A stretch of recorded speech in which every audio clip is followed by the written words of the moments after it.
नमस्कार। कार्यक्रम सीधा कुरा जनतासँग हेर्नको निमित्त न्यूज 24 टेलिभिजन हेरेर बसिरहनु भएका तमाम दर्शक महानुभावहरूलाई स्वागत छ। म वीरेन्द्र जैरू। संसद भदौ 23 देखि अवरुद्ध छ, तर एमसीसी पास भयो। संसदमा 50 वटा विधेयक संसद अवरोध भएकै कारण अड्केका छन्, तर पनि एमसीसी पास भयो। एमसीसीमा विदेशी चासो थियो, यसकारण पास भयो। स्वदेशी चासो भएका विधेयकहरू कहिले पास हुन्छन् ठेगान नै छैन। विदेशीको चासो हुँदा, विदेशीको चाहना हुँदा संसद अवरोध नै भए पनि विधेयकहरू पास हुँदा रहेछन्। स्वदेशी चासो हुँदा, नेपाली जनताको चाहना हुँदा भन्ने गरिन्छ संसद अवरोध छ। हाम्रा युवा भारतको सीमा रक्षाका लागि रगत बगाउँछन्। हाम्रा युवा बेलायती शानका लागि अफगानिस्तानमा लड्छन्। हाम्रा युवा कतार, अरब, दुबई बनाउन निर्यात भए। हामी निर्यात हुन नसकेकाहरू भारतीय चिनिया सामान उपभोग गर्नका लागि बाँचिरहेका छौँ। कहिलेकाहीँ त लाग्छ नेपालीहरू त अरूकै लागि जन्मेका हुन्। युवा विदेश वा विदेशीका लागि उपयोग भइरहने, संसदमा विदेशीकै इसारा चल्ने, सरकारमा बसेकाहरू त मन्त्री परिषदको निर्णय समेत सुरुमा अन्तै कतै बुझाउन पुग्छन् भन्नेसम्मको चर्चा पनि हुन्छ।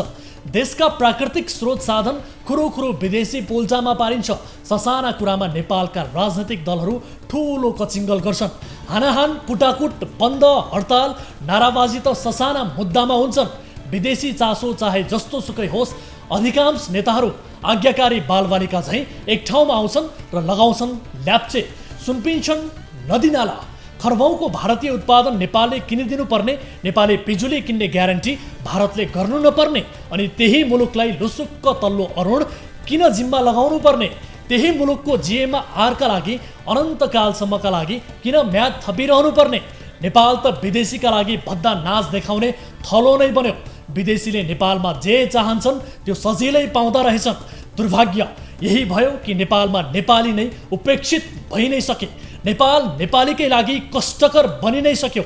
यहाँ सफा हावामा सास लिन पाइन्न, सफा पानी पिउन पाइन्न, सजिलो गरी फुटपाथमा हिँड्न पनि पाइन्न।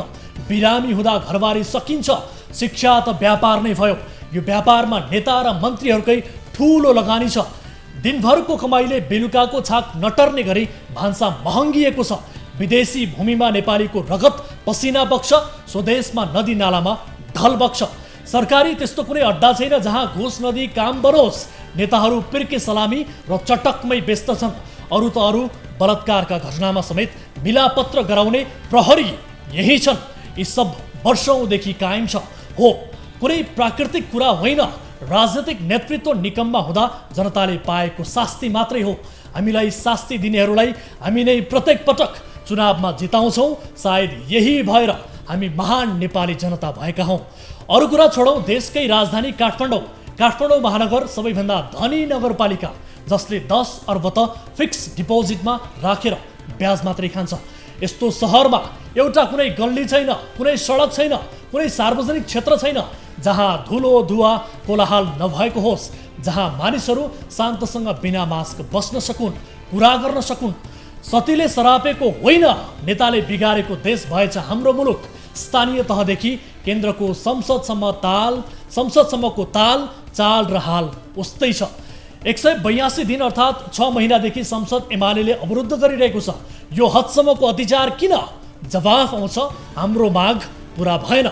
सांसद भएर संसद चल्न नदिने? जवाफ छ, हो नदिने, किनभने हाम्रो माग पुरा भएन। संसदमा आफू पनि काम नगर्ने, अरूलाई पनि काम गर्न नदिने, तर तलब भद्दा चाहिँ असुरी रहने, यस्तो पनि राजनीति हुन्छ? जवाफ आउँछ, हो राजनीति भनेको यस्तै हुन्छ। जनता यस्तै कुरामा खुसी हुन्छन्। मुलुक खाडलमा जाओस्, अस्थिर बनोस्, जनताका सपना चकनाचुर होन् वा जस्तो सुकै अराजकता फैलियोस्, दलहरूका लागि ती कुनै महत्त्वका विषय होइनन्। महत्त्वपूर्ण त उनीहरूका माग मात्रै हो। अर्थतन्त्र ध्वस्त छ, जनतामा निराशा उच्च छ, देशमा भविष्य नदेखेर छटपटाएका युवाहरूको जमात सबैभन्दा बढी छ। तर हाम्रा नेताहरूलाई उनीहरूको राजनीति नै प्रिय छ। जनताको सुख दुःख नबुझ्ने यो मुर्दा राजनीति खेप्न नेपाली जनता वर्षौँदेखि विवश छन्। आउन सुरु गरौँ जनताको चासो गुनासो र प्रश्न सहितको विशेष कार्यक्रम सीधा कुरा जनतासँग।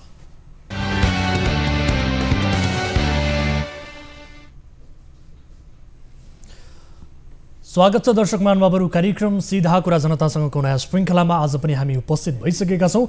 विविध विषयसहित आजको कार्यक्रममा उपस्थित छौँ। आम नागरिकसँग प्रत्यक्ष सरोकार राख्ने विषयहरूलाई कार्यक्रममा समावेश गर्दै ती विषयहरूको समाधान खोज्ने प्रारूपको यस कार्यक्रममा आज हामीले विशेष गरी अहिले नेपालमा थुप्रै युट्युब च्यानलले सूचना र समाचार दिइरहेका छन्।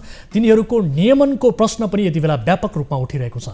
यता सरकारले राष्ट्रिय प्रसारण नियमावली संशोधन गरेपछि कतै युट्युब च्यानल दर्ता गर्न त लागि होइन भन्ने प्रश्न पनि यति बेला व्यापक रूपमा उठेको छ। के प्रसारण नियमावलीले युट्युब च्यानल दर्ता गर्नुपर्ने व्यवस्था गरेको हो अथवा यसलाई नियमन गर्नका लागि के कस्तो किसिमको व्यवस्थाहरू गरिन लागेको हो? यो प्रश्न र अन्यलताको जवाफ आजको कार्यक्रममा हामी खोज्ने प्रयास गर्नेछौँ। र त्यस्तै आजको कार्यक्रममा विशेष गरी पर्साको एक गाउँपालिकामा अध्यक्ष र उपाध्यक्ष बीच कुटाकुट भएको विषयमा पनि हामी रिपोर्ट प्रस्तुत गर्नेछौँ र यो घटनाको थप वास्तविकता बारे स्वयं जनप्रतिनिधिहरूसँग कुराकानी गर्ने प्रयास पनि आजको कार्यक्रममा हुनेछ। र त्यस्तै काठमाडौँको नागार्जुन नगरपालिकामा बस्दै आएका एकै परिवारका 5 जना सदस्यले आत्महत्या गर्न विष पिएको विषयको दुःखद रिपोर्ट पनि आजको कार्यक्रममा हामी प्रस्तुत गर्नेछौँ। कहाली लाग्दो यो घटनामा 1 जनाको मृत्यु भइसक्यो भने 4 जनाको स्वास्थ्य अवस्था अझै पनि गम्भीर छ।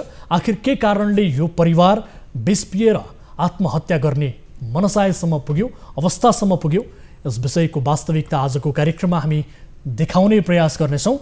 र त्यस्तै आजको कार्यक्रममा हालसालै भारतीय एक न्युज च्यानलमा कुराकानी गर्दै भारतका पूर्व सैन्य अधिकारीले नेपाल र भुटानले चीनसँग हिमचिम बनाएमा उनीहरूको हालत पनि युक्रेन जस्तै हुनेछ भन्ने अभिव्यक्ति दिएका छन्। र यो अभिव्यक्तिको अर्थ के हो, यसबारेको रिपोर्ट र यसबारेमा थप कुराकानी पनि आजको कार्यक्रममा हामी प्रस्तुत गर्ने जमर्को गर्नेछौँ। र यसबाहेक समयले साथ दिए तपाईँ दर्शक महानुभावहरूसँगको प्रत्यक्ष कुराकानीमा हामी जोडिनेछौँ, जसका लागि टोल फ्री नम्बर 1660112424, यसै गरी एनसेल नम्बर 980515722424 र एनटिसी अर्थात् भाइबर नम्बर 9884011037 तपाईँका लागि खुला गरिसकेका छौँ। समाजमा देखिएका कुनै पनि विकृति, विसङ्गति, अनियमितता, भ्रष्टाचार र आफू स्वयंलाई परेको पीडा र अन्यायबारे कुनै पनि किसिमको गुनासोहरू गर्न चाहनुहुन्छ भने तपाईँले कार्यक्रममा प्रत्यक्ष रूपमा निर्धक्कका साथ निडर भएर सहभागिता जनाउनुहोस् र त्यस्ता विषयको जानकारी गराउनुहोस्। त्यस विषयको थप अध्ययन अनुसन्धान गरी हामी थप वास्तविकता बुझ्ने प्रयास र तपाईँका समस्याहरू समाधान गर्ने प्रयास कार्यक्रम मार्फत गर्नेछौँ भन्दै कार्यक्रमको सुरुवात गरौँ हाम्रो नियमित स्तम्भ ताली र गालीबाट।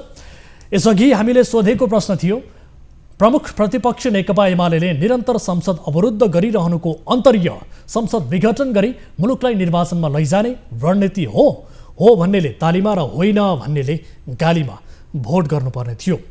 जसअनुसार 43.23% अर्थात् 201 जनाले तालीमा र 56.77% अर्थात् 264 जनाले गालीमा मत जाहेर गर्नुभएको छ। यो मत सर्वेक्षण अनुसार नेकपा एमाले संसद अवरुद्ध गरिरहनुको अन्तर्य संसद विघटन गरी मुलुकलाई निर्वाचनमा लैजाने रणनीति होइन भन्नेमा बढी मत परेको छ, अर्थात् गालीमा बढी मत देखिएको छ। अब ताली र गालीका लागि आजको प्रश्न, स्थानीय तहको निर्वाचनमा चुनाव चिन्हको रङ हरियो राख्ने निर्वाचन आयोगको निर्णय एमाले अध्यक्ष केपी ओलीले दाबी गरे झै काङ्ग्रेसको रुख चिन्हलाई ध्यानमा राखेर गरिएको हो भन्नेले तालीमा र होइन भन्नेले गालीमा भोट गर्नुहोला। हाम्रो पात्रको एप्लिकेसनमा गएर ताली र गालीका लागि भोट गर्न सक्नुहुनेछ र भोटिङ सुरु हुन्छ।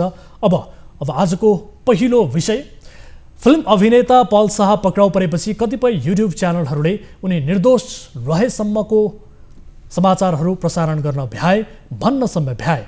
एमसीसी प्रकरण चलिरहँदा अमेरिकी सेना काठमाडौँमै अवतरण गरिसकेको जस्ता हेडलाइन राखेर अतिरञ्जित सामग्रीहरू अपलोड नै भए।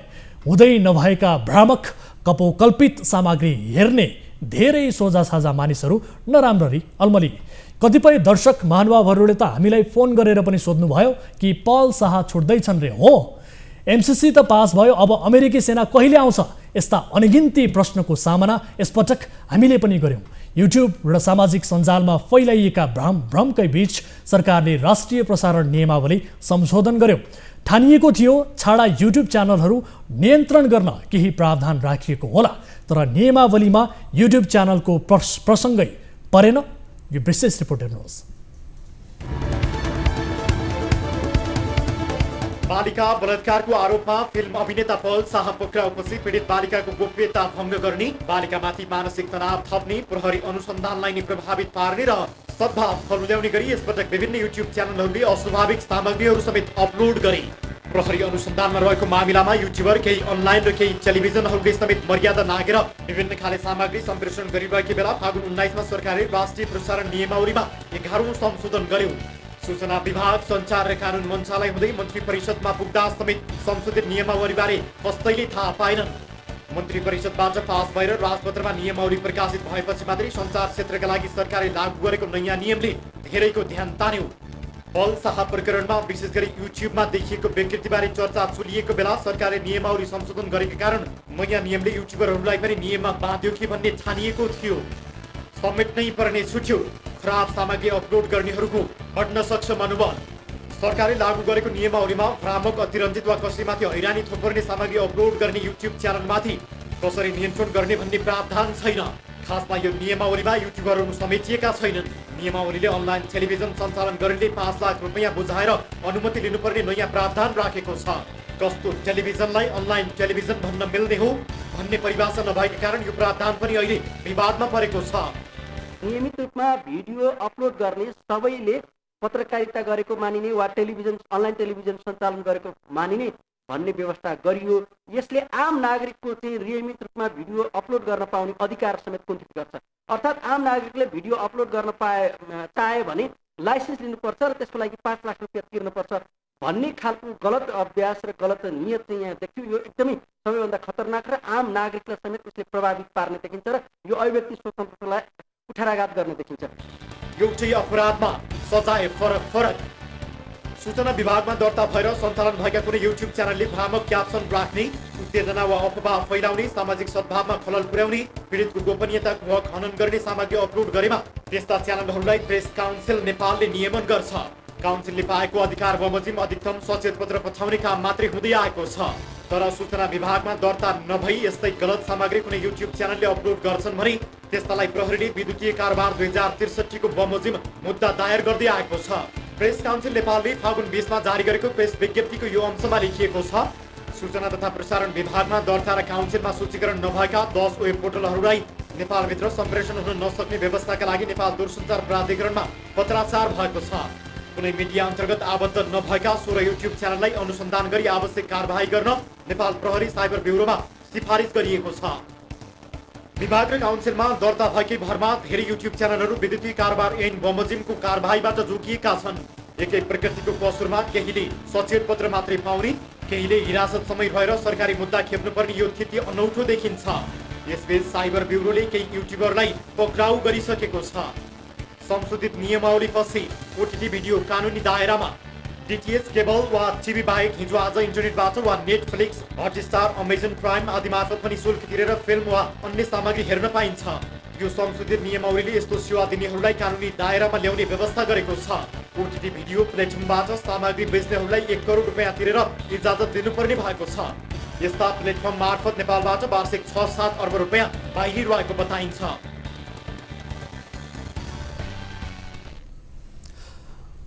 दर्शकहरू, यस विषयमा थप कुराकानी गर्न र यी अन्यलताका जति पनि जवाफहरू छन् यसबारेको थप प्रश्न पार्नका लागि हामीसँग टेलिफोन सम्पर्कमा जोडिनु भएको छ सञ्चार तथा सूचना प्रविधि मन्त्रालयका प्रवक्ता विनोद प्रकाश सिंह हाम्रो सम्पर्कमा हुनुहुन्छ। प्रवक्ताज्यू, यहाँलाई स्वागत छ कार्यक्रम सीधा कुरा जनतासँगमा। धन्यवाद। हजुर, अब यसपटक सामाजिक सञ्जाल, युट्युब आदिमा भ्रम छर्ने अतिरञ्जित सामग्रीहरूको बाढी नै आयो। तपाईँ हामीले देख्यौँ, विशेष गरी एमसिसी सम्झौता र अभिनेता पल शाह प्रकरणबारे त कयौँ सामग्रीहरू प्रसारित भए। यस्तो क्रियाकलाप नियन्त्रण गर्नुपर्छ भनिरहँदा सरकारले प्रसारण नियमावली संशोधन पनि गर्यो, तर भ्रम छर्ने युट्युब च्यानलका सन्दर्भमा भने खासै कुरा परेको देखिएन। किन होला? अघि तपाईँले भन्नु पनि भयो यो विषयमा। यो अहिले राष्ट्रिय प्रसारण नियमावलीको जुन 11औं संशोधन भएको छ, यसले 3 कुराहरूलाई स्पष्ट गरेको छ। एउटा चाहिँ यो आर्थिक वर्ष 78-79 को इजाजत रेडियो र टेलिभिजनको नवीकरण शुल्क छुटको कुराहरू थियो, त्यो कुरा स्पष्ट गरेको छ। अर्को ओटिटी, भिओडी र अनलाइन टिभीहरूलाई एउटा नियमन गर्ने र करको दायरामा ल्याउने कुरा गरेको छ। र फ्रेन्चाइजी कार्यक्रमहरूको सम्बन्धमा पनि यो बोलेको छ भने जहाँसम्म युट्युबको कुरा अहिले बढी उठेको देखिन्छ, यो विषयमा हेर्दाखेरि यसले अनलाइन टेलिभिजन, अनलाइन टिभी भनेर जुन किसिमले राखेको छ, यसमा परिभाषा खण्डमा हामीले स्पष्ट राम्रोसँग हेर्ने हो भने युट्युबलाई पनि नसमेटेको भन्ने छैन। तर यो विषयमा अझ पनि मन्त्रालयले, विभागले केही दिनभित्र यसको निर्देशिका जारी गर्दैछ। त्यो निर्देशिकाले अतिरञ्जित भ्रामक खालका कन्टेन्टहरू राखेर प्रसारण गर्ने, व्यावसायिक रूपमा उत्पादन गर्ने, त्यसमा विज्ञापन प्रसारण गर्ने खालका युट्युबहरूलाई पक्कै पनि यसले चाहिँ यसको यो आफ्नो यो अहिलेको नियमावलीको दायरामा ल्याउनेछ। र साथै अहिलेसम्म भएका युट्युबहरू हजारौँ युट्युबहरू छन् जुन अहिले पनि कहीँ पनि दर्ता भएका छैनन्, कसैप्रति उत्तरदायी पनि छैनन्। त्यस्ता खालकालाई शुद्धिकरण गर्ने र भोलिका दिनमा आवश्यक अनुसार सुविधा पनि दिने र कानुनको दायरामा ल्याउने, यो कुराहरूलाई यसले समग्र रूपमा हेरेको छ। अब प्रवक्ताज्यू, जस्तो अब युट्युबमा टेलिभिजन सञ्चालन गर्नेले इजाजतका लागि चाहिँ 5 लाख बुझाउनु पर्ने नयाँ व्यवस्था त आयो, तर युट्युब अरूकै सर्भर, अरूकै टेलिभिजन चलाउने पनि अरूले नै, अनि मोटो रकम बुझाउनु पर्ने चाहिँ सरकारलाई, यस्तो किन? यो विषयमा यो अहिले अलिकति भ्रम चाहिँ छ देखेको छ। जसदेखि पनि यो सुनिरहेको छौँ, हामी भनि पनि रहेको छौँ। यो विषयमा मन्त्रालयले एक दिनभित्र स्पष्ट गर्नेछ, अझ यसलाई क्लियरिटी गर्नेछ। र मैले अघि पनि भने यो विषयमा स्पष्ट निर्देशिका हामी जारी गर्नेछौँ र त्यो निर्देशिकाले यी सबै भ्रमहरूलाई स्पष्ट पार्नेछ। मैले अहिले यतिलाई भने। हजुर, ठिक छ। अब म अर्को प्रश्नतिर लाग्छु। विशेष गरी अब सूचना विभाग र प्रेस काउन्सिलमा कुनै मिडिया अन्तर्गत रहेर दर्ता भएका युट्युब च्यानलको हकमा चाहिँ प्रेस काउन्सिलले नियमन गर्ने, आचार संहिता विपरीत भए सचेत पत्र पठाउने अभ्यास पनि छ। तर दर्ता नभएका जो युट्युब च्यानलहरूलाई प्रहरीले विद्युतीय कारोबार ऐनअनुसार हिरासतमै राखेर कारबाही गर्ने गरिएको छ। एकै खालको कसुरमा चाहिँ यो सजाय फरक फरक किन? विशेष गरी नियमावलीमा यो कुरा पनि समावेश हुनुपर्ने थियो कि अलिकति स्पष्ट रूपमा? यो तपाईँले भनेको कुरा के समस्या हो, तर अहिले कस्तो भने अब विद्युतीय कारोबार ऐन जुन साइबर ल अनुसारका कामहरू बर्खात गर्यो भन्ने कुराहरू, विद्युतीय कारोबार ऐन अन्तर्गतका कुराहरू र अब अहिलेसम्म हामीले अनलाइनलाई, विशेष सोसियल साइटलाई पत्रकारिता अथवा आम मिडिया भनेर इङ्गित गरेको, व्याख्या गरेको थिएन भने अहिले त्यसलाई पनि त्यसको पनि यदि उसले चाहिँ सामाजिक रूपमा आफ्नो चाहिँ सम्प्रेषण गर्छ र त्यसले आम नागरिकहरूलाई सूचित गराउने कुराहरू गर्छ भने तिनीहरूमा पनि अतिरञ्जितता हुनु भएन, भ्रामकता हुनु भएन र कन्टेन्टहरू चाहिँ समय सापेक्ष र विशेष गरी विद्यमान ऐन नियम कानुनको बर्खिलाफ हुने गरी हुनु भएन भन्ने आशा हेरेर राखेको छ। यो कुरालाई भोलिका दिनमा पनि निर्देशकले अझ थप स्पष्ट गर्ने मैले अघि पनि भने। र यो विशेष गरी युट्युब मात्र होइन, अन्य सोसियल साइटहरूलाई पनि यसमा हामीले चाहिँ हेरेका छौँ र तिनीहरूलाई पनि क्रमशः यही अहिलेको नियमावलीले एउटा विन्डो खोलेको छ भनौँ अहिलेको लागि, होइन? र विशेष गरी यो ओटिटीको लागि विशेष यो अहिलेको नियमावली हो भने साथसाथै सोसियल साइटहरूलाई पनि कसरी नियमित गर्ने, तिनीहरूलाई र कसरी करको दायरामा ल्याउने र त्यहाँ भएका व्यक्तित्वहरूलाई कसरी नियन्त्रण गरेर राम्रा खालका यस्ता सञ्जालहरूलाई, यस्ता सोसियल साइटहरूलाई कसरी उत्प्रेरित गर्ने भन्ने पनि सँगसँगै आउने कुराहरू हुने।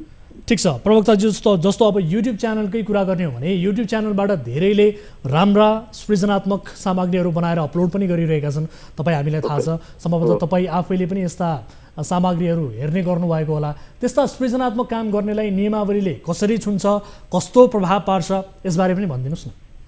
तपाईँ एकदमै सही कुरा भन्नुभयो। हामीसँग भएका हजारौँ युट्युब च्यानलहरूमध्ये केही अथवा केही ठुलै सङ्ख्यामा भए पनि अधिकांशले राम्रो गरेर पनि देखिन्छ। समाजका धेरै कुराहरू उजागर गरेको छ, धेरै राम्रा कुराहरू, उहाँहरूको शिक्षामूलक, ज्ञानमूलक कुराहरू र सन्देशमूलक कुराहरू पनि युट्युबबाट आइरहेका छन्। र यिनीहरूलाई अहिलेसम्म कुनै पनि युट्युब च्यानलहरू आधार रूपमा सूचीकरण पनि भएको छैन। अब सूचीकरण गर्नु पहिलो आवश्यक देखिन्छ। र अहिले जुन हामीले विज्ञापन हाम्रो बिग बोर्ड अन्तर्गत र सरकार दिने सहुलियत अन्तर्गत युट्युबलाई पनि यो वर्षदेखि सोसियल साइटहरूलाई पनि सहयोग गर्ने भन्ने कुरा थियो। तर हामीसँग दर्ता कहीँ पनि नभएको र सूचीकरण नभएको कारणले पनि यो राम्रा गरिरहेका युट्युब च्यानलहरूलाई पनि अथवा त्यस्ता खालका मिडियाहरूलाई पनि अथवा सोसियल साइटले पनि हामीले सहयोग गर्न सकिरहेको थिएनौँ भने अब यसले पनि त्यस्ता खालका सञ्चार माध्यमहरू अथवा त्यस्ता खालका साइटहरूलाई भोलिको दिनमा सहयोग हुनेछ भन्ने मलाई लाग्छ। र साथसाथै जसले यो भ्रामक कुराहरू, अतिरञ्जनात्मक कुराहरू र बेसिक नर्म्सभन्दा बाहिर गएर प्रसारण गर्नुभएको छ, त्यसलाई नियन्त्रण गर्नु पनि राज्यको प्रथम एउटा आधारभूत दायित्व हो। त्यो कुरालाई पनि यसले हेर्ने नै छ। हस्, म समय र जानकारीका लागि धन्यवाद दिन चाहन्छु। यद्यपि यस विषयमा अझै पनि अन्योलता कायमै रहेको सन्दर्भमा यहाँहरूले यसलाई अझ स्पष्ट रूपमा के हो त वास्तविकता, यसको के गर्न खोज्नु भएको हो, नियमावली कसरी गर्ने, कसरी चाहिँ स्पष्ट रूपमा अगाडि सार्ने भन्ने विषयमा तपाईँहरूले पक्कै पनि वर्कआउट गर्नुहुनेछ भन्ने कुरामा हामी आशावादी छौँ। समय र जानकारीका लागि धन्यवाद दिन चाहन्छु। दर्शक महानुभावहरू, यसबारे धेरै अन्योलता यति बेला देखिएको छ, प्रश्नहरू उठिरहेको छ। सोही कारण पनि हामीले यस विषयलाई यहाँहरू समक्ष प्रस्तुत गऱ्यौँ। विशेष गरी युट्युब च्यानलले सूचना र समाचार दिइरहेका छन्, तर कतिपय अवस्थामा भ्रम फैलाइरहेको सन्दर्भमा यस्ता युट्युब च्यानलहरूलाई कसरी नियमन गर्ने, कसरी व्यवस्थित बनाउने भन्नेतर्फ अझ पनि स्पष्ट रूपमा नियमावलीले, संशोधन भएको नियमावलीले केही बुदाहरू नसमेटेको हो कि भन्ने सन्दर्भमा हामीले यसबारे स्पष्ट रूपमा कुराकानी, जानकारी लिने प्रयास गऱ्यौँ। यो विषय हाम्रो फलोअपको विषय रहनेछ, आम चासोको विषय भएका हिसाबले र पछिल्लो समय यस विषयमा धेरै प्रश्नहरू उठेका हिसाबले यस विषयलाई कार्यक्रममा समावेश गऱ्यौँ। र अर्को विषयतर्फ यति बेला म यहाँहरूको ध्यान आकर्षण गराउन चाहन्छु। पर्साको सखुवा प्रसौनी गाउँपालिकाकी महिला उपाध्यक्ष आफ्नै अध्यक्षमाथि जाई लाग्न उत्रिइन्। गाउँसभाबारे जानकारी नदिइएको न्युहुमा उपाध्यक्ष फुलमती देवी चौधरी आफै हानाहानमा उत्रिएकी हुन्। अध्यक्ष आफ्नै कुर्सीमा बसिरहेका थिए। आवेशमा आएकी उपाध्यक्ष कुटपिटमै उत्रिइन्।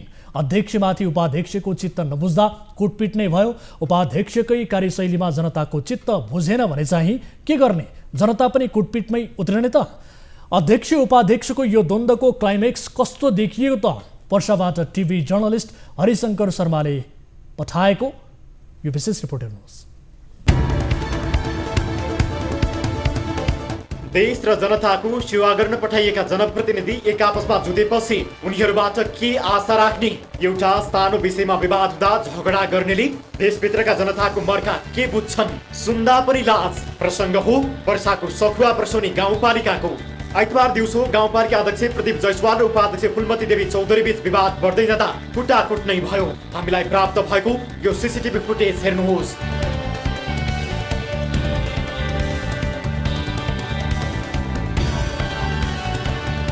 सीसीटीभी फुटेजमा स्पष्टै देखिन्छ कि यहाँ उपाध्यक्ष फुलमती अध्यक्ष प्रदीप जयसवालमाथि जाई लागेकी छिन्। गाउँ सभाबारे जानकारी नदिएको झोकमा पानीको बोतल नै प्रहार गर्ने यी उपाध्यक्षकी कार्यशैलीमा जनताले चित्त बुझाएनन् भने जनताले पनि हातमा बोतल उठाउने हो कि?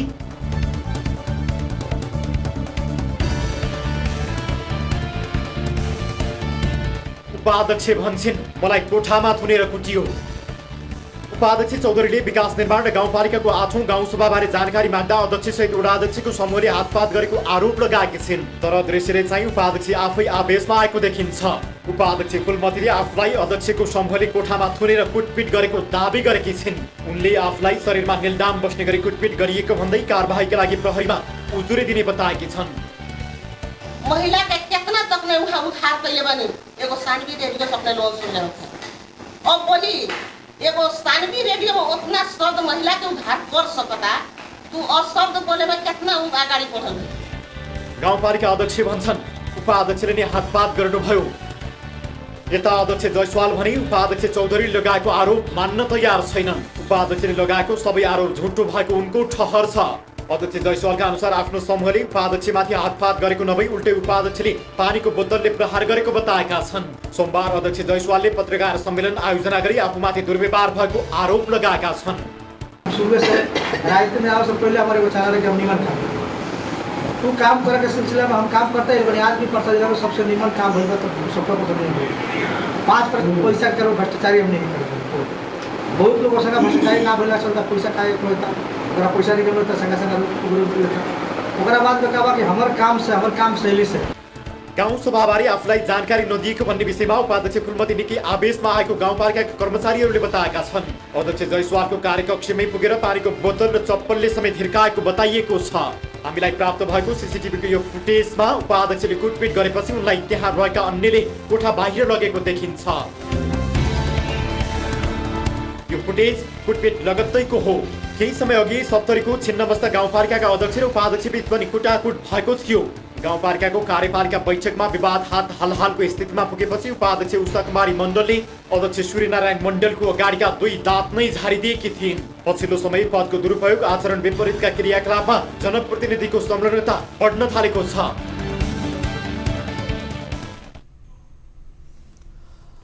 दर्शकहरू यस विषयमा थप कुराकानी गर्नका लागि यति बेला प्रत्यक्ष टेलिफोन सम्पर्कमा जोडिनु भएको छ सखुवा प्रसौनी गाउँपालिकाका अध्यक्ष प्रदीप कुमार जैसवाल।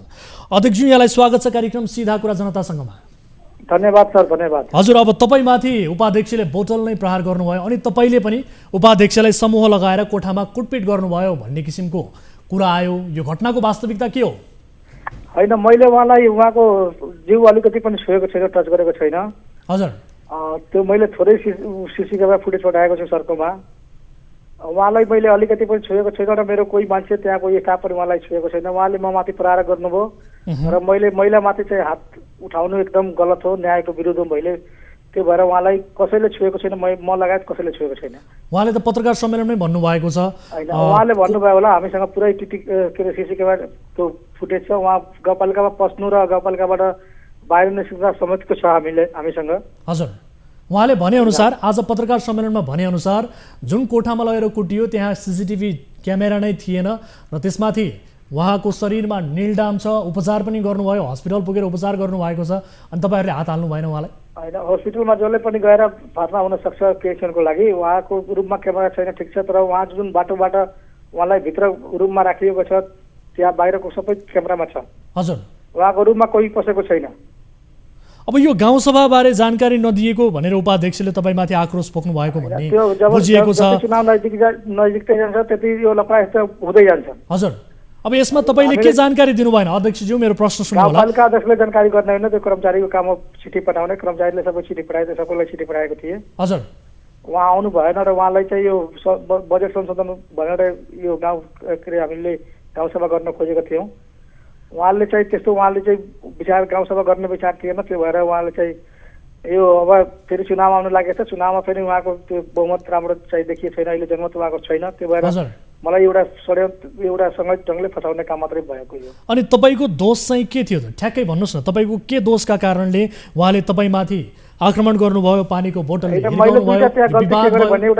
एउटा मेरै पार्टीबाट उहाँ चुनाव लड्नु भयो, मैले अर्को उपाध्यक्षको लागि तयारी एकजनालाई गराएको छु र मैले त्यहाँ गाउँपालिकाको जग्गा सम्बन्धी विवाद छ। मैले त्यहाँ जग्गा आफ्नै बुवा आमाको नामले दान दिइरहेको छु जग्गा, र त्यो जग्गामा भवन बनाउन गइरहेको छु। त्यो दुईटा कारणले गर्दा यो अध्यक्ष अब धेरै हाइलाइटमा आयो। अब यसलाई चाहिँ तल लगाउनु पर्यो भने एउटा सङ्गठित ढङ्गले योजनाबद्ध भएर चाहिँ त्यो घटना घटेको। ठिक छ, म यति बेला मास्टर कन्ट्रोल रुममा रहनुभएका साथीहरूलाई अनुरोध पनि गर्न चाहन्छु, उपाध्यक्षज्यूलाई पनि टेलिफोन सम्पर्कमा जोड्नु होला। फुलमती देवी चौधरी, उहाँसँग हामी कुराकानी गर्नेछौँ र यसबारे थप वास्तविकता प्रत्यक्ष रूपमा तपाईँसँग पनि हामी बुझ्नेछौँ र उपाध्यक्षज्यूसँग पनि बुझ्नेछौँ। अब यो घटना तपाईँहरूको विशेष गरी तपाईँहरू दुवैजना बिचको विवाद यसअघिदेखि नै हो कि यो पहिलोपटक विवाद भएको हो, के हो? होइन, बिचबिचमा पहिला पनि हल्का फुल्का भएको, तर यो चाहिँ एकदम लास्टै उहाँले गर्नुभयो ममाथि। हजुर, यस्तो चाहिँ कहिले भएको थिएन। ल, यति बेला हामीसँग टेलिफोन सम्पर्कमा जोडिनु भएको छ उपाध्यक्ष फुलमती देवी चौधरी, उहाँसँग पनि हामी कुराकानी गरौँ। उपाध्यक्षज्यू, यहाँलाई स्वागत छ कार्यक्रम सीधा कुरा जनतासँगमा। Thank you sir. हजुर, अब अध्यक्षज्यूलाई पनि मैले टेलिफोन सम्पर्कमा जोडेको छु, उहाँले पनि तपाईँको आवाज सुन्नुहुन्छ। यो जानकारी मैले तपाईँलाई गराएँ। विशेष गरी तपाईँले गाउँपालिका अध्यक्षलाई बोतल हिर्काउनु भएछ। अध्यक्षको कार्यशैली चाहिँ तपाईँलाई यदि चित्त बुझेको होइन भने तपाईँले चाहिँ अन्य उपाय पनि अपनाउन सक्नुहुन्थ्यो। आफ्ना मागहरू सम्बोधन गराउने अन्य विकल्प पनि थिए। तपाईँ त कुटपिटमै उत्रिनुभयो। अब तपाईँको पनि कार्यशैली यदि जनतालाई चित्त बुझेन भने जनताले तपाईँलाई कुट्दिने, हान्दिने, पिट्दिने, के गर्ने? यस्तो छ सर।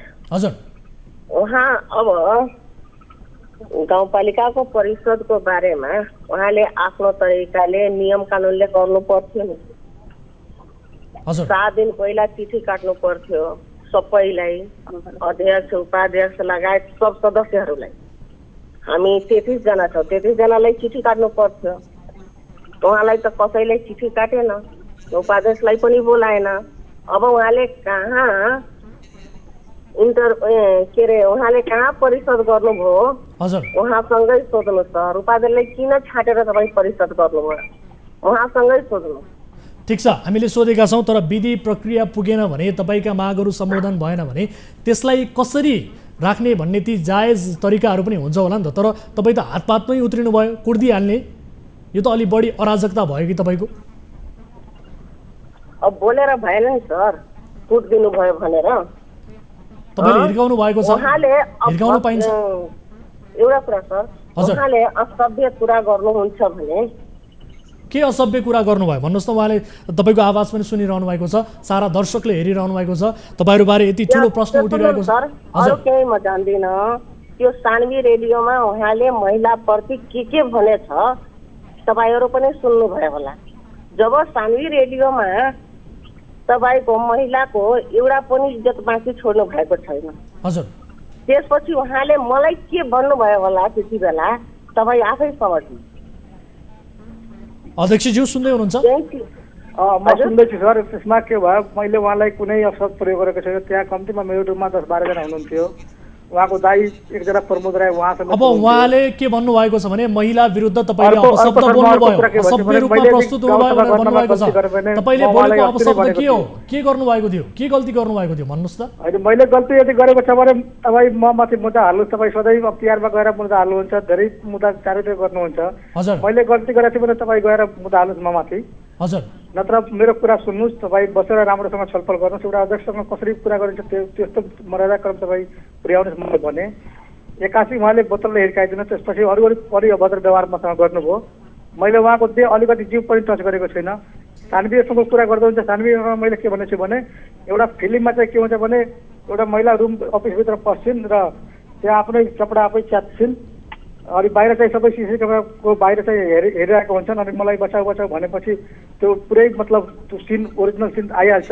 त्यो मैले भनेको छु। अर्को चाहिँ उहाँ चाहिँ महिला होइन, उहाँलाई मैले किटान गरेर भनेको छु। भनेपछि तपाईँको अर्थ भनेको एउटा फिल्मी शैलीमा उहाँले उपाध्यक्षले तपाईँमाथि आरोप लगाउनु भएको हो, यही हो भन्न खोज्नु भएको? उहाँलाई म अहिले दिदी भन्छु। म उहाँलाई कुनै किसिमको त्यस्तो शब्द न कहिले प्रयोग गरेको छु, अहिले पनि म गर्नेवाला त्यस्तो छैन। हजुर। जुन उहाँले एउटा लास्टै हरकत गरिदिनु भयो, मलाई लाग्छ कि म त लास्ट बेलामा गाउँपालिकाबाट निस्किने बेलामा म यो पनि सल्लाह गरेको थिएँ कि दिदीसँग म एकपल्ट के गल्ती गरेँ कि दिदीले मलाई यस्तो गर्नुभयो, म उहाँले गरेको यदि ठिक छ भने फेरि मलाई दोहोऱ्याइदिउन् भनेर त्यो पनि मैले विचार गरेको थिएँ। तर निस्किने बेलामा गइसक्नु भएको थियो। ठिक छ, उपाध्यक्षज्यू सुन्दै हुनुहुन्छ? तपाईँलाई त दिदी भन्नुहुन्छ, उहाँले कुनै पनि किसिमको असभ्य भाषा प्रयोग गरेको छैन भनेर भन्नुहुन्छ। तपाईँ एकाएक किन चाहिँ यसरी आक्रमणमा उत्रिनु भयो त? उहाँले दिदी भन्नुहुन्छ, तर उहाँको भित्र कति कला छ अब के भन्ने सर। भित्र कति उहाँको कालो छ उहाँको, अब त्यो भन्न सक्दैन सर। भन्न मात्रै हो दिदी। अहिलेसम्म हामीलाई के सपोर्ट गर्नुभएछ उहाँले त्यो पुरा जनताले बुझिरहेछ। अब तपाईँले विशेष गरी गाउँसभाको विषयमा चाहिँ तपाईँ गाउँसभा सार्ने योजनामा हुनुहुन्थ्यो भन्ने किसिमको आरोप तपाईँमाथि रह्यो। तपाईँको ठ्याक्कै चित्त नबुझेको कुरा चाहिँ के हो भन्नुहोस् त? अध्यक्षको दोष चाहिँ के थियो? अध्यक्ष दोष त त्यही थियो सर। अब गाउँसभा आफ्नो तरिकाले गर्ने, कुनै योजना आफ्नो तरिकाले दिने। हजुर। बोर्डको बैठक कहिले बसाल्नुहुन्न, सधैँभरि घुमाएर सही गराउने, सादा पेपरमा सही गराउने, अरूलाई छोडेर काम, अरूलाई छोडेर परिषद गराउने, अरूलाई छोडेर तपाईँको कुनै माइनर पास गर्ने। हजुर। अब तपाईँहरू चाहिँ यो विषयलाई मिलाउनका लागि, यो विषय समाधान गर्नका लागि वार्तामा बसेर यो विषयलाई समाधान गर्नुहुन्छ त? जनताको काममा केन्द्रित हुनुहुन्छ कि अथवा फेरि पनि हानाहान गर्नुहुन्छ, कुटाकुट गर्नुहुन्छ, के गर्नुहुन्छ? के छ मनसाय? अब सर म जनतामाथि छोडिदिएछु। उहाँले जे जति कुरा जे जति गरेछ म माथि, म सबै जनतामाथि छोडिदिएछु। अब उहाँले जनताले नै साथ दिनुहुन्छ। अलिकति लज्जाबोध महसुस भएको छ कि छैन त? यो घटना बाहिरिएपछि जनताले जुन किसिमको अपेक्षा तपाईँहरूबाट गरेका थिए, जुन किसिमको अपेक्षा गरेर तपाईँहरूलाई जिताएका थिए, मत दिएका थिए, यो स्थानसम्म पुर्याएका थिए, ती बाचा कसम भुलेर तपाईँहरू त एक आपसमा कुटाकुटमा उत्रिनु भएको छ। अलिकति अप्ठ्यारो महसुस भएको छ कि अथवा जे गरेको छु गजब गरेको छु भन्ने लागेको छ? के लागेको छ? अब जनता जुन ढङ्गले हामीलाई जिताउनु भएछ, अब अध्यक्षले त आफ्नो मनमौजी आफ्नो तरिकाले गाउँपालिका आफ्नो दोकान जस्तै चलाउनु भएछ। एउटा त उहाँ भनौँ न सर, एउटा त बिजनेस मान्छे, तपाईँको व्यापार मान्छे, उहाँले गाउँपालिका कुन ढङ्गले चलाउनु भएछ तपाईँहरू अथवा जनताहरू पनि मूल्याङ्कन गरिहाल्छन् सर। कुन तरिकाले चलाउनु भएछ। यदि उहाँले राम्रो तरिकाले चलाएको भए उपाध्यक्षलाई अरू सदस्य बोल्ने सदस्यहरूलाई छाँटेर त उहाँले त्यो यो जुन 8% छ त्यो 8% गर्ने चाहिँ थिएन जस्तो मलाई लाग्छ। हजुर तर उहाँले ल ठिक छ कुनै न ठिक कुनै छ कारण छ उहाँको जे त्यस्तो चाहिँ गर्नु भएको छ। उहाँको दिमागमा के छ, यदि हामी यस्तो गर्यो भने उहाँले हेरिहाल्नुहुन्छ, विवाद गर्नुहुन्छ, हजुर त्यही कारणले एक्लै उहाँले परिषद गर्नु भएको छ। ठिक छ अध्यक्षज्यू मलाई सुन्दै हुनुहुन्छ तपाईँले? म तपाईँलाई 2-3 वटा कुरा मात्रै भन्छु। एउटा ठिक छ अब मलाई यति बताइदिनुहोस् ठिक छ त्यो रेड बुकमा आउँछ। जुन योजना मैले चेन्ज गरेको छु सबै रेड बुकमा आउँछ। त्यो मैले आफ्नो घरमा बजेट लगेर काम गर्न होइन। हजुर अर्को चाहिँ मैले जुन यो सामाजिक सञ्जालमा आयो आज जुन यो समेत म गर्ने उसमा थिएन। उहाँले मलाई कुट्नु भएर अस्पतालमा गएर रिपोर्टको उहाँ भर्ना भएर मलाई वडा अध्यक्षले हात समात्यो, अध्यक्षले फाइटले हान्यो, छातीमा फाइटले हान्यो। उहाँले जुन सार्वजनिक गर्नुभयो सोसियल मिडियामा हजुर त्यो हेरेपछि उहाँलाई थाहा थियो कि यसमा सीसी क्यामेरा छ। उहाँलाई थाहा भएको भए त्यस्तो चाहिँ उहाँले हरकत गर्नवाला थिएन। उहाँलाई चाहिँ पछि भोलिपल्ट उहाँलाई मात्रै थाहा भएपछि आज चाहिँ फेरि पत्रकार सम्मेलनमा हिजो चाहिँ त्यो कुरा बोल्नु भएको छैन। आज चाहिँ अध्यक्षले मलाई गाली गर्यो। मैले अहिले जीवनदेखि अहिलेसम्म बच्चादेखि अहिलेसम्म कोही मान्छेलाई, कोही महिलालाई, कोही पुरुषलाई कुनै किसिमको अपशब्द भाषा प्रयोग गरेको छैन। हजुर र गाउँसभाको बजेट यदि मैले कुनै पनि गल्ती गरेको छु भने म माथि छ नि निकाय छ, त्यहाँ मुद्दा गर्न सक्नुहुन्छ। पहिला पनि गर्नुभएकै हो। त्यो बोतल चलाएर मलाई कुटेर यदि मलाई कुटेर उहाँ ठुलो बन्नुभएछ भने त ठिक छ, एकदम उहाँले राम्रो गर्नुभएछ। र मैले अस्ति चाहिँ उहाँसँग फेरि मैले तपाईँले राम्रो गर्नुभएछ मलाई फेरि कुट्नुहोस्, त्यो भएर म उहाँको रुममा जान लागेको थिएँ। तर उहाँ चाहिँ गइसक्नु भएको थियो। हजुर तर तपाईँमाथि त उहाँले आरोप लगाउनु भएको छ एकलौटी ढङ्गबाट गाउँपालिका चलाउन खोज्नुभयो, उहाँको सहभागिता तपाईँले खोज्नु भएन, एक मनले एक ढङ्गले तपाईँले गाउँपालिका चलाइरहनु भएको छ भन्ने आरोप छ नि त उहाँको। एक ढङ्गले सर कहीँ गाउँपालिका चल्छ, तपाईँले पनि थाहा छ। एक ढङ्गले गाउँपालिका चल्छ बिना हामी 34 जना जितेका छौँ, 34 जनामा एकजना बित्नु भएको छ, 33 जनामा एक्लै गाउँपालिका जसले केही गर्न सक्छ? अनि तपाईँहरूलाई चाहिँ जनताले यो लड्नकै लागि कुटपिट गर्नकै लागि भनेर मत दिएको हो त? जनता आपसमा लड्नको लागि भनेर मत दिएको लडिरहेछ, कसले बदमासी गरिरहेछ। आखिर त फेरि चुनाव आइरहेछ नि। हजुर यदि मैले उहाँ भ्रष्टाचारी पनि मलाई भन्नुहुन्छ, एकमा त मेरो साइन चल्दैन, म कसरी भ्रष्टाचार भएँ। अर्को मैले यदि भ्रष्टाचार छु भने चुनाव त अब नजिकै छ, यत्रो 4.5 वर्षमा केही झगडा भएन। अहिले चाहिँ लास्टमा किन झगडा गर्नु पर्यो? चुनाव आइरहेछ। उहाँ राम्रो काम गर्नुभएको छ, जनता छन् नि, जनता जसले राम्रो गरेछ उहाँ फेरि चुनाव जितेर आउनु सक्ने एउटा संवैधानिक व्यवस्था छ।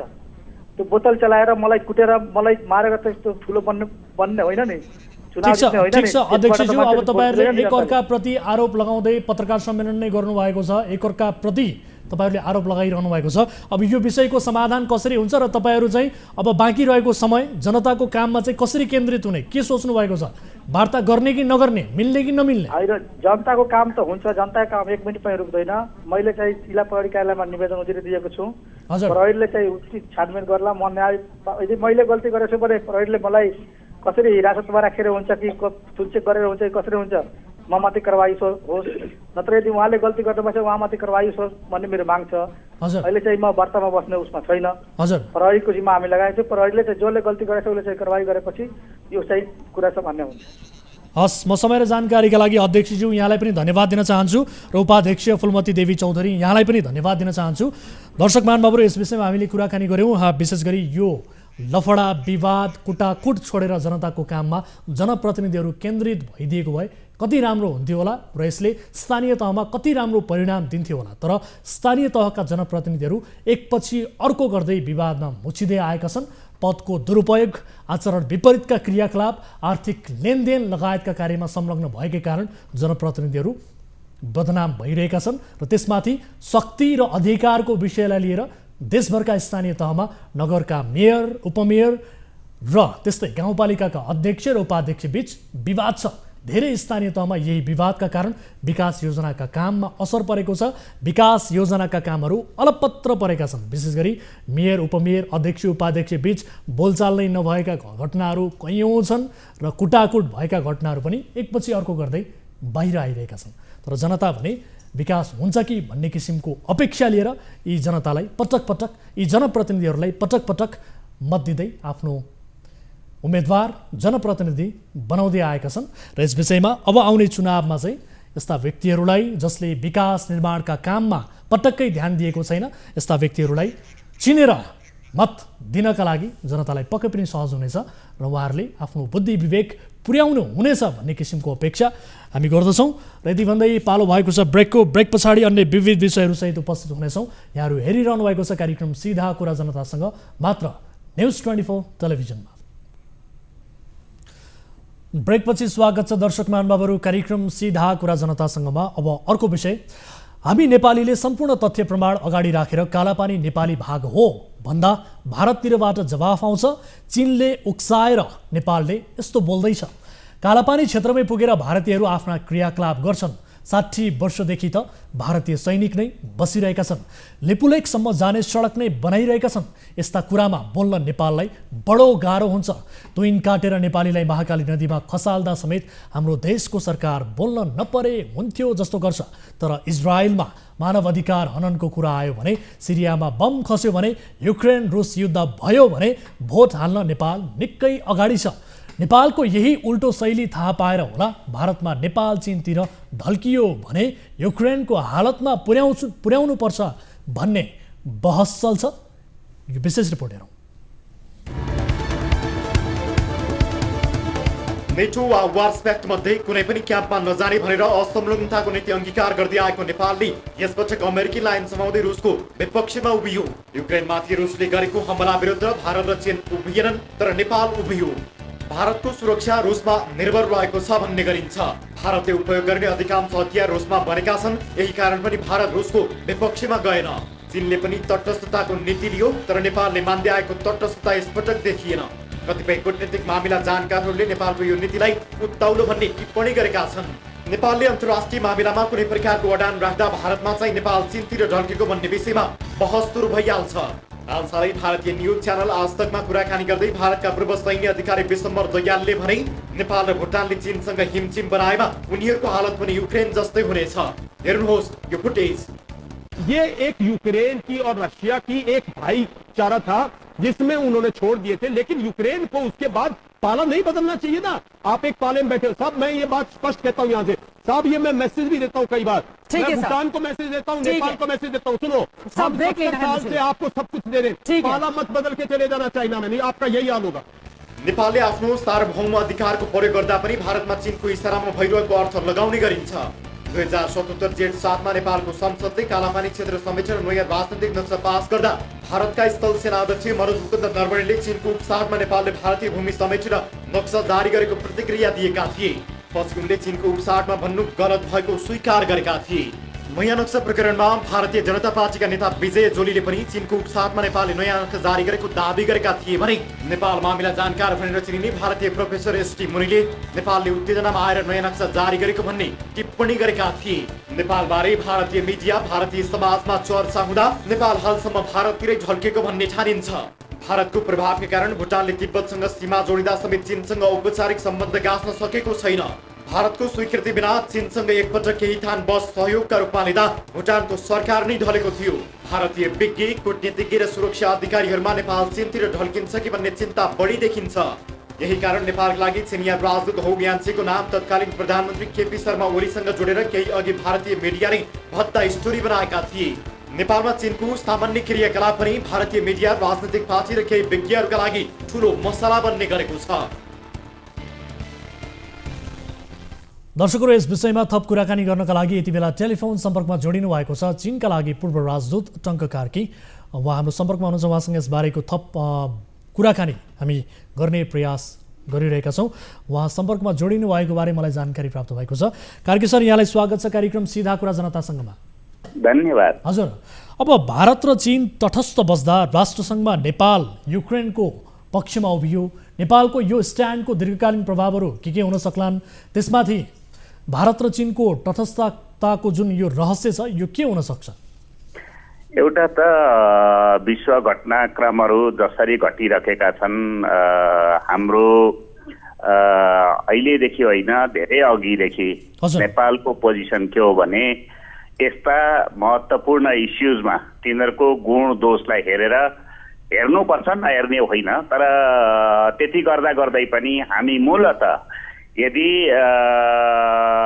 पक्षधर शक्तिहरू चाहिँ फरक फरक धारका छन् भने हामी त्यस्तो अवस्थामा कुनै एउटा पक्षको पक्ष पोषण नगर्ने, तटस्थ रहने, असंलग्न रहने भन्ने हाम्रो मान्यता हो। तर अहिले युक्रेन मामिलामा नेपालको निम्ति कस्तो पोजिसन लिने भन्नको निम्ति एउटा राम्रो अवस्था पनि थियो।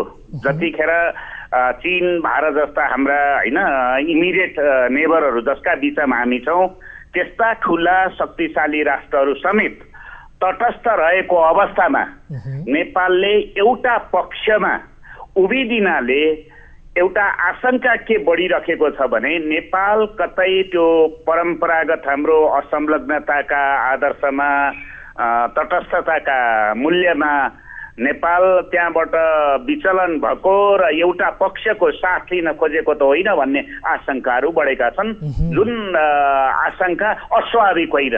हजुर, यो चाहिँ मुलुकको दीर्घकालीन हितको निम्ति, मुलुकको स्वास्थ्यको निम्ति राम्रो कदम हो जस्तो लाग्दैन।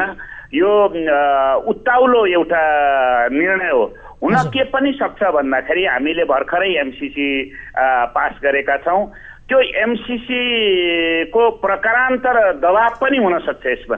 ठिक छ, अब नेपाल कहिले इजरायलको विपक्षमा मतदान गर्छ, कहिले रुसको विपक्षमा, नेपालका लागि महत्त्वपूर्ण मानिने जापान, कोरियामा राजदूत नै नपठाएको भन्ने कुरा पनि आउँछ। नेपालको कूटनीतिक अलिकति कच्चा शैलीको भयो भन्ने लाग्दैन तपाईँलाई?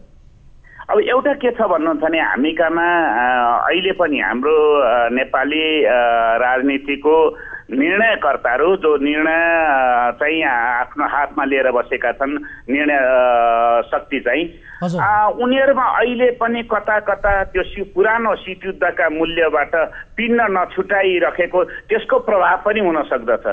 अहिले त हामी जस्तो भूभौतिक अवस्थामा छौँ हैन, अल्प विकसित एउटा अवस्था, दुईटा राइजिङ इकोनोमी भइरहेका मुलुकहरूको बिचमा बसेको नेपालले फुकी फुकी कदम चाल्नुपर्ने हो। खास गरेर असंलग्नता र तटस्थताका आदर्शहरूलाई त्यसले लेटर र स्पिरिटमा हैन दुईटैमा चाहिँ खरो उत्रिने गरिकन हैन आफ्नो व्यवहार देखाउनु पर्ने भइरहेको के जस्तो लाग्छ भने हाम्रा घोषणा र व्यवहारको बिचमा खाडल फराकिलो बन्दै गइरहेको जस्तो लाग्छ, जुन कुरो नहुनु पर्थ्यो। हजुर, ठिक छ। अब नेपाल र चीन बीच कुनै पनि किसिमको व्यवहार, कुनै पनि प्रकारको व्यवहार भयो भने भारतमा बढी शङ्का उत्पन्न हुन्छ। नेपाल चीनतिर ढल्कियो भने युक्रेनको हालतमा पुग्न सक्छ भन्नेसम्मका टिप्पणी भारतमा हुने गरेको छ। र विशेष गरी भारतका पूर्व सैन्य अधिकारी विश्वम्बर दयालले के भने भन्दाखेरि नेपाल र भुटानले चीनसँग हिमचिम बनाएमा उनीहरूको हालत पनि युक्रेन जस्तै हुनेछ भन्ने किसिमको अभिव्यक्ति, यसलाई कसरी बुझ्ने? युक्रेनको जुन उपमा प्रयोग गरिन्छ, युक्रेन र नेपालको पोजिसन भनेको कम्प्लिटली फरक हो। युक्रेन एउटा शक्ति राष्ट्रसँग टाई अप हुन खोजिरहेछ, नाटोसँग टाई अप हुन खोजिरहेछ, युरोपियन युनियनसँग टाई अप हुन खोजिरहेछ, जबकि नेपाल आफ्नो संवैधानिक व्यवस्था मार्फत, आफ्ना हैन वैदेशिक नीतिका आफ्ना घोषित मान्यता मार्फत बारम्बार के भनिरहेको छ भने हामी असंलग्नता र तटस्थताका सिद्धान्तहरूको अनुसरण गर्छौँ, हामी हाम्रा छिमेकीहरूको ऐत हुने खालको काम कतै पनि गर्दैनौँ। इन्डियाका कन्सर्नहरूलाई हामी एड्रेस गरिराख्दाखेरि चिनिया कन्सर्नहरूसँग हामी आँखा चिम्लिँदैनौँ। त्यसै गरेर चिनिया कन्सर्नहरूलाई हामी एड्रेस गरिराख्दाखेरि भारतीय कन्सर्नलाई, जायज कन्सर्नलाई हामी के आँखा चिम्लिँदैन। यो हाम्रो कमिटमेन्ट हो। हामी युक्रेन र हाम्रो पोजिसन नै भिन्न हो। हामी त मच मोर बेटर पोजिसनमा छौँ। हाम्रो घोषणा सैद्धान्तिक आधारमा हेर्ने हो भने, हाम्रा वैदेशिक नीतिका आधारमा हेर्ने हो भने हामीलाई त्यो युक्रेनको आउनुपर्ने परिस्थिति छैन। तर के होइन भन्दाखेरि यति हुँदाहुँदै हामीलाई कसैको प्रभाव क्षेत्रमा, चाहे त्यो भारतको प्रभाव क्षेत्र हो चाहे चिनिया प्रभाव, हामी त्यतातिर प्रवेश गर्नु छैन हामीलाई। यो नेपालको साझा पोजिसन हो, कुनै एउटा पार्टी विशेषको होइन, सिङ्गो राष्ट्रको साझा मान्यता हो। यो सबै राजनैतिक शक्तिको, सिङ्गै राष्ट्रको कमन भोइस हो यो। हस्, अब अन्तिममा जस्तो अब नेपालले कालापानी क्षेत्रलाई समेटेर नक्सा निकाल्दा चीनको ओक्साटमा नेपालले यस्तो गरेको भनेर त्यो बेला भारतीय अधिकारीहरूले पनि टिप्पणी गरेका थिए। अन्य देशहरूमा नेपालले आफ्नै बलबुतामा चाहिँ निर्णय लिन सक्दैन भन्ने ठानिन्छ हो। एउटा के भने भारतीय सत्ताधारीहरूको एउटा पक्षमा के छ भने उनीहरू आफूमा मात्रै जो स्ट्राटेजिक अटोनोमी चाहिँ उनीहरूकोसँग मात्रै भएको नेपाल जस्ता नेपाल भुटान जस्ता अरू साना मुलुकहरूको निम्ति चाहिँ त्यस्तो त्यो क्षमता हुँदैन, त्यो अधिकार हुँदैन भन्ने उनीहरू त्यो ढङ्गले सोध्छन्, जुन गलत हो। सार्वभौमिक समानताका सिद्धान्तहरूलाई एउटा स्वतन्त्र राष्ट्र होइन, स्वतन्त्र राष्ट्र ठुलो साइजमा ठुलो होला सानो होला, विकासको लेभलमा ठुलो होला सानो होला, तर सार्वभौमिक सत्ता भनेको सबैको समान हुन्छ भन्ने कुरो कहाँनिर भारतीयहरूले बुझ्नुपर्छ। जबकि हामी आफै भनिरहेका छौँ, हामी त अहिलेदेखि होइन धेरै अगाडि 1975 नै राजा वीरेन्द्रले होइन अझ हाम्रा छिमेकीहरूलाई कतै उनीहरूलाई आशंका नहोस् भन्नको निम्ति, उनीहरूको सुरक्षामा कतैबाट खतरा फिल नहोस् भन्नको निम्ति शान्ति क्षेत्रको प्रस्ताव उबेलै राखेको। हामी करिब करिब त्यसैको स्पिरिटभित्र आज पनि नेपालको कमिटमेन्ट, विश्व समुदायसँगको नेपालको कमिटमेन्ट के हो भने हामी कसैसँग दुश्मनी मोल्दैनौँ, कसैको असुरक्षा हुने कामहरू गर्दैनौँ, त्यसमाथि पनि हाम्रा दुई छिमेकी मुलुकहरूको अहित हुने काम हामी आफै र हाम्रो भूमिलाई प्रयोग गर्न दिँदैनौँ भन्ने हाम्रो कमिटमेन्ट छ। त्योभन्दा ठुलो कुरो कानी उनीहरूलाई के चाहियो? तर दुर्भाग्य के भने भारतीयहरूमा अहिले पनि एउटा यो भारतमा दुईटा भारत छ, यो बाबुसाहेब भारतमा तपाईँले भनेको जस्तो अभिमत अहिले पनि छ, तर आदर्श भारतका मानिसहरू नेपालको पोजिसनलाई उनीहरू राम्ररी बुझ्दछन्। हस्, म समय र जानकारीका लागि यहाँलाई धेरै धेरै धन्यवाद दिन चाहन्छु। Thank you. दर्शक महानुभावहरू, हामीले कुराकानी गऱ्यौँ यस विषयमा, विशेष गरी टङ्क कार्की जो पूर्व राजदूत हुनुहुन्छ चीनका लागि, उहाँसँग कुराकानी गऱ्यौँ। अब अर्को विषयतर्फ म यति बेला यहाँको ध्यान आकर्षण गराउन चाहन्छु। काठमाडौँको नागार्जुन नगरपालिका 6 मा बसोबास गर्ने एउटा परिवारले नै विष पिएको शङ्का गरिएको छ। परिवारका 5 मध्ये 1 जनाको निधन भइसक्यो, 4 को अवस्था गम्भीर छ। विष पिउनु अघि उनीहरूले लेखेको नोटमा ब्रिटिस गोर्खाली बचत तथा ऋण सहकारी संस्थाका अधिकारीहरूले दिएको टर्चर सहन नसकेर यो परिवारले यस्तो कठोर र निर्मम निर्णय लिन बाध्य भएको शङ्का गरिएको छ। हाम्रा टिभी जर्नलिस्ट उपेन्द्र शाही घटनास्थलमै पुग्दा जे देखियो त्यही देखाउँदैछौँ यो विशेष रिपोर्टमा। परिवारका सबै मृत्युको मुखमा पुगेको मुटु नै सिया पार्ने यो घटनाले धेरैको ध्यान तानेको छ। काठमाडौँ नागार्जुन नगरपालिका 6 रामकोट स्थित डाँडापौवामा बस्ने एक परिवारका 5 सदस्य मध्ये 4 जना मृत्युसँग सङ्घर्ष गरिरहेका छन्। एकको ज्यान नै गइसक्यो। मंगलबार बिहानै डाँडापौवा स्थित डाक्टर उद्धवपुरीको घरमा डेरा गरी बस्ने परिवारका 5 जनाले विष पिएको खबरले सनसनी मच्चायो। विष पिउने मध्ये 33 वर्षका सुवर्णमान प्रधानको निधन भइसकेको छ। परिवारमा भएका 62 वर्षीय इन्दिरामाया प्रधान सहित 4 जना अहिले जीवन र मृत्युको दोसाँधमा छन्। उनीहरू 4 जनाको स्वयम्भू स्थित मनमोहन मेमोरियल अस्पतालको भेन्टिलेटरमा उपचार भइरहेको छ। अर्थात् उनीहरू 4 जनाको अवस्था गम्भीर छ, जुनसुकै बेला अप्रिय समाचार सुन्नुपर्ने हुन सक्छ। 4 जना बोल्न सक्ने अवस्थामा छैनन्। 38 वर्षीय भीम प्रधान, 35 वर्षीय मन्दिरा डङ्गुर र 11 वर्षकी सुप्रेरणा प्रधानको स्थिति चिन्ताजनक छ। घरबेटी उद्धवपुरीका अनुसार प्रधान परिवार 4 महिना अघि उनको घरमा डेरा बस्न आएका थिए। पारिवारिक पृष्ठभूमि बुझ्दा व्यवसाय गर्ने तर व्यवसायमा असफल भए जस्तो देखिन्थ्यो। 4 महिनादेखि घरभाडा पनि बुझाएका थिएनन्।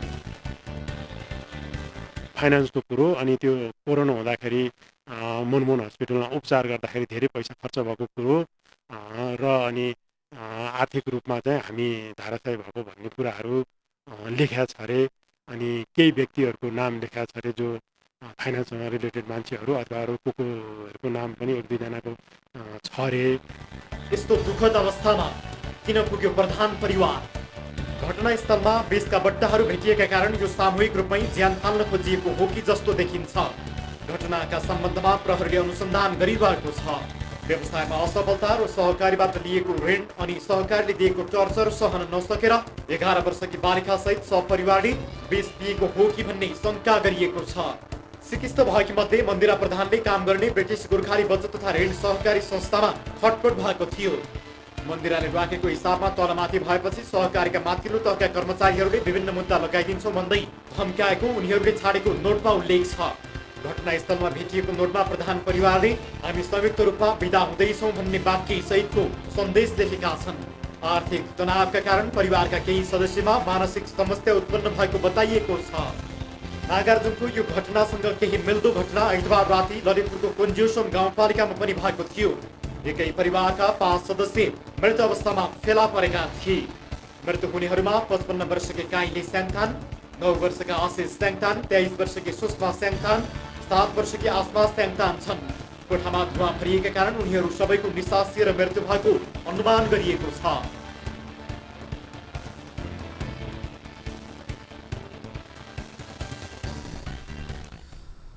दर्शकहरू, सामूहिक आत्महत्याको प्रयास, विशेष गरी यस्तो किसिमको घटना सुन्दा पनि निकै हृदय विदारक लाग्छ र जिउ नै सिरिङ्ग हुने किसिमको यो घटना।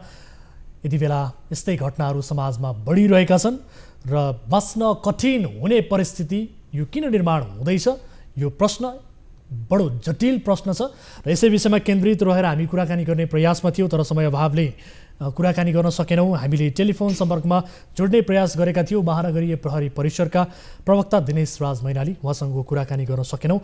विशेष गरी घटनास्थलमा पुग्दा हामीले मानिसहरूसँग कुराकानी गर्दा त्यहाँ सुसाइड नोट, आर्थिक लेनदेन जस्ता घटनाहरू यो विषयसँग जोडिएको पायौँ र यस विषयलाई प्रहरीले अनुसन्धान गरिरहेको छ र प्रहरीले पक्कै पनि यस विषयको अनुसन्धानबाट थप वास्तविकता पत्ता लगाउनेछ र त्यो वास्तविकता दर्शकहरूलाई हामी विभिन्न माध्यमबाट जानकारी गराउनेछौँ भन्दै आजका लागि कार्यक्रम सिधा कुरा जनतासँगको निर्धारित समय यिनै विषयहरू प्रस्तुत गर्दै सकिएको छ। थप न्युजका लागि हाम्रो वेबसाइट www.news24nepal.com हेर्नुहोला भन्दै कार्यक्रम सिधा कुरा जनतासँगबाट म वीरेन्द्र जैरू बिदा हुन्छु। नमस्कार।